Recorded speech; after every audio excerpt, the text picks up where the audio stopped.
हाय पिला माने मु सुश्री शिक्षा शाश्वती चैनल को तुमको स्वागत। तो आम 5th सेमिस्टर तुम जो कोर पेपर 11 रोचे रोचे मो समय ओडिशार तुम अच्छी कि प्रथम 6टी परिच्छेद 84 पेज पर्यंत तुम पढ़ प्रथम 6टी परिच्छेद। तो कौ परिच्छेद क्वेश्चन आसो जना ना आमको, तो आमको 6टा परिच्छेद 6टा जाक लंग क्वेश्चन शिखा पड़ो। तो से आम फर्स्ट परिच्छेद पढ़ी सारी मु वीडियो डिस्क्रिप्शन लिंक देदेवी देखीदेव कि सर्च कले आसीज वीडियो। तो तुम्हें फास्ट परिच्छेद मो कौन अच्छे से जीवन प्रभात प्रथम परिच्छेद जीवन प्रभातर मु लंग क्वेश्चन ऑलरेडी अपलोड कर सारी देखीदेव जाकि। बाकी तार सेकेंड पार्ट बहुत पिला बहुत व्यस्त है सेकेंड पार्ट अपलोड पाई, तो यार सेकेंड पार्ट बा सेकेंड पार्ट रो लंग क्वेश्चन आम आज आलोचना करवा। एंटायर वीडियो भितर पूरा लंग क्वेश्चन पूरा इजी वे रे किसी भी कष्ट ना लंग क्वेश्चन आराम से तुम क्वेश्चन आसिले यहाँ लंग क्वेश्चन लिखि पार। ठीक अच्छे। तो तुम फर्स्ट थिला जीवन प्रभात प्रथम परिच्छेद, सेकेंड जोड़ा द्वितीय परिच्छेद कौन अच्छे से द्वितीय परिच्छेद तुम अच्छी हाँ अवांछितर आत्मसम्मान कौन अच्छी ना अवांछितर आत्मसम्मान। तो आज सीटा को आम आलोचना करवा। ठीक अच्छे। देख ओडिया प्रबंध और गवेषणा क्वेश्चन आगे आम कौन आलोचना करवा देख कौन अच्छे ना प्राबंधिक डॉक्टर कृष्णचंद्र पाणिग्राही मो समय ओडिशा आत्मजीवनी द्वितीय परिच्छेद अवांछितर आत्मसम्मान आधार रे लेखकंकर कैशोर जीवनर संग्राम जातिगत स्वाभिमान एवं ररुआ उच्च प्राथमिक स्कूल रे पुनः शिक्षा लाभ प्रसंग संपर्क रे एक विस्तृत आलोचना कर। ठीक अच्छे। तो एंटा जिनसटा को आम आलोचना करवा वीडियो रे। नेक्स्ट ओडिया प्रबंध और गवेषणा साहित्यर सुप्रसिद्ध पुरोधा डॉक्टर कृष्णचंद्र पाणिग्राही रचित मो समय ओडिशा एक अति उच्चकोटीर आत्मजीवनीमूलक ग्रंथ। यही ग्रंथर द्वितीय परिच्छेद अवांछितर आत्मसम्मान लेखे लेखक निज बाल्यकाल और कैशोर अवस्था मध्य घटी सामाजिक घात प्रतिघात दारिद्र्य जनित कठिन संग्राम एवं निजर आत्मसम्मान मर्यादार रक्षा अति जीवंत ऐतिहासिक स्वरूप प्रदान करिसेंती। फर्स्ट परिच्छेद आम जीवन प्रभात पढ़ी कौन ना बापा जितेबाला जाति प्रथार उत्कट रूप देखा देछि बापा जितेबाला थिले से कौन करिसेंती तेली मानक ठारू ब्राह्मण माने जलपान करू नथिले। अन्य जाति तो छाड़ अन्य जाति को छुआ नथिले कि पूजा पटल किछि तांको घरे करू नथिले, जजमान करू नथिले, तेली मानक ठारू पानी पिउ नथिले। किंतु तांको बापा साहस करके एते उत्कट जाति प्रथा भितर से जाइकी मंदिर आगरे तेली मानक ठारू जलपान करथिले, तांको सम्मान देइथिले कि हाँ एमानकर भी कौन एमानकर भी अधिकार अच्छी घर पूजा हम आम पूजा करूँ हाथ पानी पीबू सेमती कौन जाति प्रथा कौन शास्त्र रे नाही कि एमान जलपान पियाजिब नाही बोली। तो ये समस्त ब्राह्मण समाज तांको एक घर किया कर देइतिले, निया पानी बंद कर देइतिले, तांको संगे कथबार्ता करू नथिले कि तांको घर को पूजा करने को आसु नथिले, तांको छुऊ नथिले, जोठी भी डाकुथिले सेमानकु गोटे पछ धाड़ी रे बसौथिले। एमिति कि तांको बापांको मृत्यु बेले तांको शवदाह पई तांको ब्राह्मण भाई माने केही आसिकी तांको शव सत्कार करि नथिले, तांकर सुदक्रिया शव सत्कार किछि भी करि नथिले। बुझियो तांकरी घर तांको पुओ माने नेकी तांको शव सत्कार करथिले। एमती उत्कट परिस्थिति हे जे जोठी जीवन प्रभात प्रथम परिच्छेद जे से वर्णना करिसंती। ठीक अछि। से वीडियो देखिले मु डिटेल्स बुझे देखीदेव तुम फर्स्ट परिच्छेद। नेक्स्ट दारिद्र्य जनित कठिन संग्राम एवं निजर आत्ममर्यादा रक्षा अति जीवंत ऐतिहासिक स्वरूप प्रदान करिसेंती। विशेषकर शिक्षा लाभ पाई जड़े मेधावी ब्राह्मण बालक समाज प्रतिकूल परिस्थिति भितर निजर वंशगत गौरव और आत्मसम्मान को न बिकी जो धैर्यर सह आगक बढ़ी से संपर्क में वर्णना करिसेंती।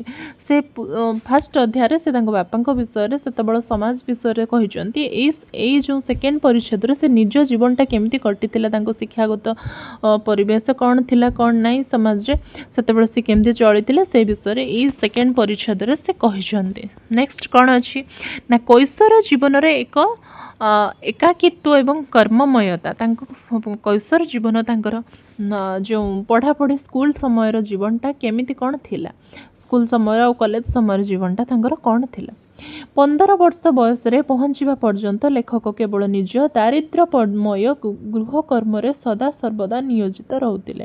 ସେ ସ୍ୱଭାବଗତ ଭାବେ ଅତି ଶାନ୍ତ ଓ ସ୍ୱଳ୍ପଭାଷୀ ଥିବାରୁ ଗ୍ରାମର କାହାରି ସାଙ୍ଗରେ ପ୍ରାୟ ମିଶୁନଥିଲେ କିମ୍ବା ପିଲାମାନଙ୍କ ସହ ଖେଳୁନଥିଲେ।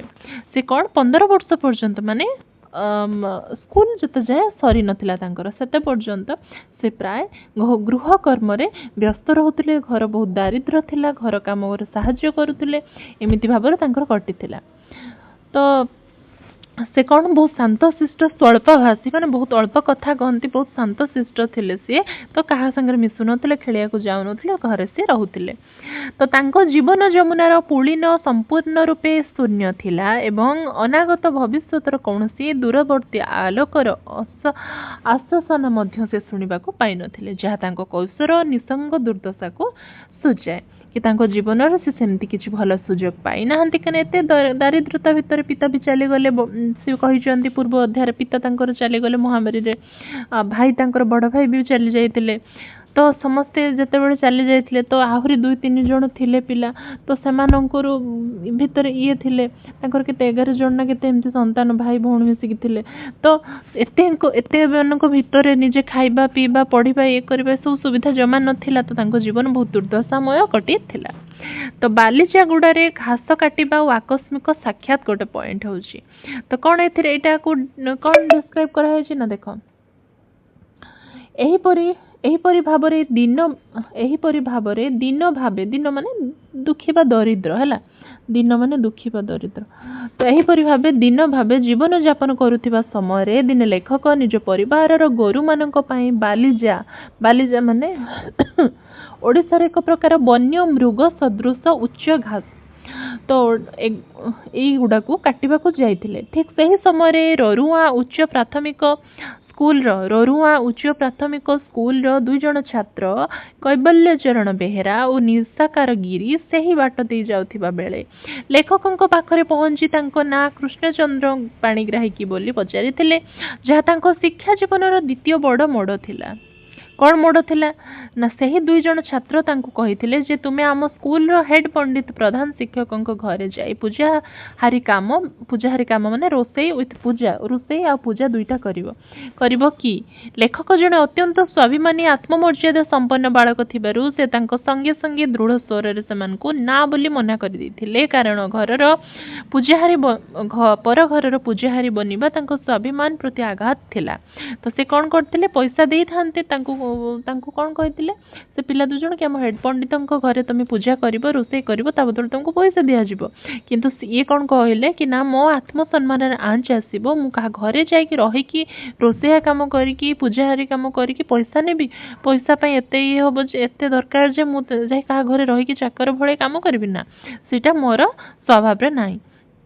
ତ 2 ଟଙ୍କାର ଆର୍ଥିକ ପ୍ରଲୋଭନ ଓ ମାସିକ ସୁବିଧା କ'ଣ ନା ଲେଖକ ମନା କରିବା ପରେ ସେହି 2 ଜଣ ଛାତ୍ର ଲେଖକଙ୍କୁ ବୁଝାଇବାକୁ ଯାଇ କହିଲେ ଯେ ହେଡ୍ ପଣ୍ଡିତ ତୁମକୁ ସ୍କୁଲରେ ପଢ଼ିବା ପାଇଁ ମାଗଣାରେ ଖାଇବା ପାଇଁ ପିଇବା ବାସଗୃହ ଦେବା ସହିତ ମାସିକ ନଗଦ 2 ଟଙ୍କା ବେତନ ବା ଦରମା ମଧ୍ୟ ଦେବେ। ସେ ସମୟରେ ଆର୍ଥିକ ମାନଦଣ୍ଡ ଅନୁସାରେ 2 ଟଙ୍କା ବହୁତ ବଡ଼ ରାଶି ଥିଲା। ତେଣୁ ଛାତ୍ରଦ୍ୱୟଙ୍କ ମତରେ ଲେଖକଙ୍କ ଏହି ପ୍ରଲୋଭନ ପ୍ରତି ଅମଙ୍ଗ ହେବାର କୌଣସି କାରଣ ନଥିଲା। ଖିଚିଂ ଠାକୁରାଣୀଙ୍କ ଗୌରବ ଓ ନିଷ୍ପତ୍ତିରେ ଦୃଢ଼ତା। ବଡ଼ ଆର୍ଥିକ ପ୍ରଲୋଭନ ସତ୍ତ୍ୱେ ଲେଖକ ନିଜ ନିଷ୍ପତ୍ତିରେ ପୁରା ଅଟଳ ଓ ଦୃଢ଼ ରହିଥିଲେ। ସେ ଗର୍ବର ସହ କହିଲେ ଯେ ଆମ ପରିବାର ହେଉଛି ଖିଚିଂର ଆଦ୍ୟଶକ୍ତି ବା ମା ଠାକୁରାଣୀଙ୍କର ପବିତ୍ର ପୂଜାହାରୀ ବଂଶ। ସେଥିପାଇଁ ଆମେ ବଂଶଗତ ପରମ୍ପରା ଅନୁସାରେ ଅନ୍ୟ କୌଣସି ସାଧାରଣ ମଣିଷର ଘରେ ପୂଜାହାରୀ କାମ କରିବା ବା ଭାତ ରାନ୍ଧିବା କାମ କରିପାରିବୁ ନାହିଁ। ସେ ସ୍ପଷ୍ଟ କଲେ କି ଯଦି ହେଡ୍ ପଣ୍ଡିତ ତାଙ୍କୁ ସ୍କୁଲରେ ମାଗଣାରେ ପଢ଼ାଇବେ ତେବେ ସେ ବିନା ବେତନରେ ତାଙ୍କର ପୂଜା କାମ କରିବେ, ମାତ୍ର ବେତନ ନେଇ ଚାକର ଭଳି ପୂଜାହାରୀ କାମ ସେ କଦାପି କରିବେ ନାହିଁ। ସେ କ'ଣ ଦେଲେ ନା ମୁଁ ପଇସା ନେଇକି ଯାଇକି କାହା ଘର ରୋଷିଆ ରହିପାରିବି ନାହିଁ। ମୋତେ ଯଦି ହେଡ୍ ପଣ୍ଡିତ ବିନା ସେଠି ପଇସା ଦେଇକି ରଖିବା ବଦଳରେ ଯଦି ମୋର ସ୍କୁଲ ପଢ଼ାପଢ଼ିଟାକୁ ସେ ମାଗଣାରେ ମୋତେ ପଢ଼େଇବେ, ମୁଁ ମୋର ମାଗଣାରେ ଯାଇକି ରୋଷେଇ କରିଦେବି, ମାଗଣାରେ ଯାଇକି ମୁଁ ପୂଜା କରିଦେବି, ପଇସା ନେବିନି। मो इच्छा मु खुशी रे जाई पूजा करी आउ रोषे कर दे के आसीबी का घरे पूरा चाकर भले रही कि ता कथारे रोषे करी कि पैसा ता पाखरु नै कि रहिबी नाही मु खुशी रे पूजा करी रोषे करी किंतु ता बदल मते मागणार स्कूल पाठ पढ़ेबे एठी पैसा देकी रखी थांते सेठी मते से पैसा रे मागणार पाठ पढ़ेबे स्कूल ये ए प्रपोजल तांको देइथिले बुझी होची। तो भाई स्वाभिमान और एकान्नवर्ती परिवार सम्मति सी भी जमी स्वाभिमानी थिले भाई माने भी सेमती स्वाभिमानी थिले कहीं पिता थिले बहुत बड़ स्वाभिमानी और सुंदर व्यक्ति। एही छात्र दुई जन लेखकों घर को जाई सही 51 परिवार बड़ भाई नारायण नना और हरिहर नना को यह प्रस्ताव विषय जणाइले। लेखकों बड़ भाई माने मध्य परिवार दारिद्र्य सत्वे वंशर मर्यादा रक्षा करी एका स्वाभिमानी निष्पत्ति जणाइथिले जे आम भाई काहारी घरे वेतन भोगी पूजारी हेबो नाही बुझी होची।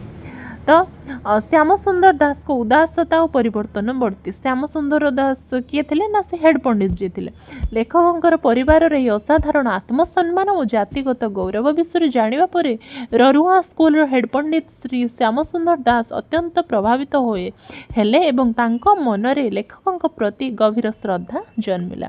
से निजर शर्त पूरा बदलाई देले स्थिर कले कि लेखक तांको स्कूल रे पढ़िबे से निजे लेखकों को खाइबा पीबा संपूर्ण भाव में बहन करेंगे और तांको पढ़ेबे मागण एवं लेखक कौन देय न नहीं तांको घर जाकि रोषे करदेबे आउ कौन करेंगे तांको ठाकुर पूजा करदेबे यही दायित्व से करथिले। एही परवर्ती सिद्धांत को लेखकों भाई माने खुशी रे ग्रहण कर। नेक्स्ट कौन रोचे ना ररुआ उच्च प्राथमिक स्कूल रो यात्रा। तो जिते बड़े सी मागणार तांको पाठ पढ़ेले सेते से ररुआ प्राथमिक स्कूल को फास्ट जीवा स्टार्ट कले पढ़िबा पाई। हेड पंडितों सम्मति परे तही दिन आर दिन स्कूल रो अन्य जने छात्र लेखकों गाँ को आसिला एवं लेखक पूरा आनंद मनरे से ररुआ उच्च प्राथमिक स्कूल अभिमुखी यात्रा कले। 2 वर्ष पूर्वे से जो स्कूल परीक्षा फॉर्म रिजेक्ट हवा जोगु अत्यंत निराश होई कांदी कांदी फेरीतिले जे तांकर पैसा पत्र अभाव पाई तांकर परीक्षा फॉर्म रिजेक्ट हे जाइथिला। से परीक्षा देई पारि नथिले फीस भरी पारि नथिले। तो से मने पड़िला कि हां मु 2 वर्ष पूर्व सेठी पढ़ी पारि नथिली मो परीक्षा फॉर्म रिजेक्ट हेतिला परीक्षा देई पारि नथिले मु पढ़ी पारि नथिले आ आज जाउची मु से स्कूल को। भाग्य चक्र आवर्तन से पुणी से ही आशा से स्कूल जाए पहुंचले।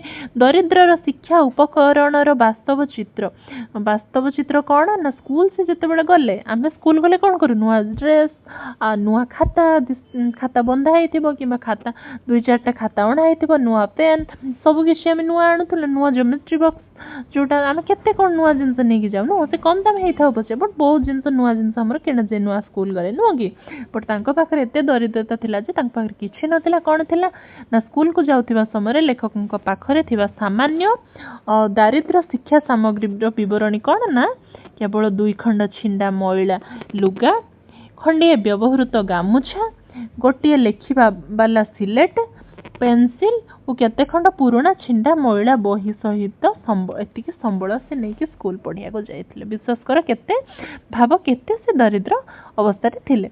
तो यह ग्रामीण छात्र जीवन दारिद्रता को दर्शाए दारिद्रता को दर्शाए। तो संग्रामर सफल समाप्ति लेखक एहीपरि भाव में सब प्रकार सामाजिक प्रलोभन को एड़ाई निजर आत्मसम्मान और वंशर गौरव को क्षुण्ण रखी पुणी थरे ररुआ स्कूल रे शिक्षार द्वारा उन्मुक्त कले। तांकर एही दृढ़ निष्पत्ति ही प्रमाण करे जे जीवनर दुर्दशा आसिले मध्य स्वाभिमानी व्यक्ति केबे भी निजर आत्मसम्मान मर्यादा बिक्री करे नाही जहाँ ओडिशार शिक्षा इतिहास एक अमर उदाहरण साजिछे। तो कनक्लूजन उपसंहार कौन अच्छी ना संक्षेप कहवाक गले डॉक्टर कृष्णचंद्र पाणिग्राही अवांछित आत्मसम्मान यही शेष भागटी मानविक स्वाभिमान और शिक्षा प्रति थिबा आकुंठ आकर्षण एक परफेक्ट समन्वय। तो बालीगुड़ार आरंभ होई ररुआ स्कूल छात्रावास पर्यंत लेखकों जो गतिपथ थिला ताहा ही परवर्ती समय ओडिशा को जड़े महान गवेषक तथा ऐतिहासिक उपहार देइथिला। आशा कर तुम मैंने वीडियो भल भाव बुझी पारिथिबो। नेक्स्ट वीडियो रे आमे 6टा टॉपिक कहिछ ना सॉरी 6टा परिच्छेद कहिछ आमे 2टा परिच्छेद सारी देले आ 3टा रहिला सॉरी 4टा रहिला ଆଉ ଚାରିଟା ରହିଲା ତ ସେ ଚାରିଟା ବି ପରିଚ୍ଛେଦ ଆମେ ସାରିଦେବା। ଆଉ ବାକି ଅଲଗା ଟପିକ୍ ତ ତମର ଯେଉଁ ପେପର କୋର୍ 12, 13 ଏମିତି ଅଛି ତମର ଯେଉଁ ନାଟକ ଯେଉଁ କ'ଣ ରହିଛି ହଁ ନାଟ୍ୟ ସାହିତ୍ୟ ତମର ଲୋକବାଣୀ ଗଳ୍ପ ଲୋକନାଟକ ଏଇ ଯେଉଁ ରହିଛି ଆମେ ସେଥିରେ ବି ଭିଡ଼ିଓ ଅପଲୋଡ଼ କରିସାରିଛୁ ବହୁତ ସାରା। ଦେଖିଦେବ ଯାଇକି, ଯେଉଁମାନେ ଦେଖିନାও ସେସବୁ ଟପିକ୍ ବି ମୁଁ ପଢ଼େଇଲିଣି, ସେସବୁ ଭିଡ଼ିଓ ଅପଲୋଡ଼ କରିସାରିଛି। ଠିକ୍ ଅଛି, ତ ଦେଖା ହେବା ପରବର୍ତ୍ତୀ ଭିଡ଼ିଓରେ। ରହୁଛି, ଜୟ ଜଗନ୍ନାଥ।